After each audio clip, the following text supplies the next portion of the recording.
The Container Effects Color plugin will allow you to colorize a series of containers.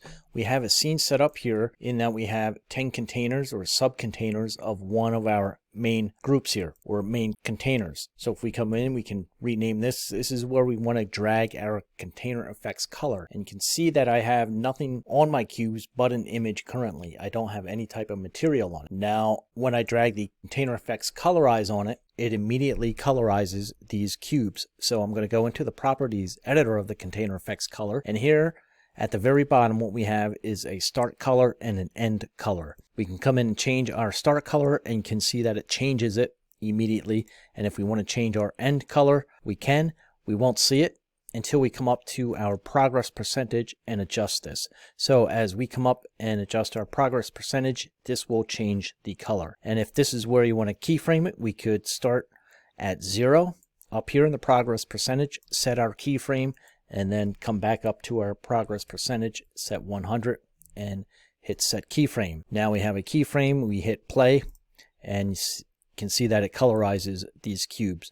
We have other settings within the Container Effects color. We have a direction here. We can set to start, end, random, static, wave, to center. So if we change one of these, now we changed it to end. If we hit play, it's going to start from the other end. Once you have your animation on here, you can easily come in and change one of these settings just to check to see what it's going to do.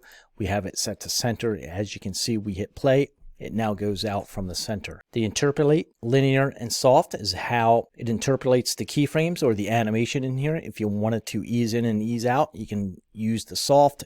If you just want a hard start and stop, that's linear. We also have the effect range, and the effect range is basically when one color is changing, how is that affecting the other cube. So you can see as we increase or decrease this effect range, the next set of cubes that are in line is being affected by the effect range. And there's a random seed as well. The container order down here is just telling it which container you want it to go. You can go horizontal. You can choose the tree as well, which refers to the scene tree. When you do change the container order to horizontal or vertical, you will get your options for direction, either left to right, and then vertical also gives you the left to right option as well. When you switch that, you can see that it will change the animation as well between the colorized.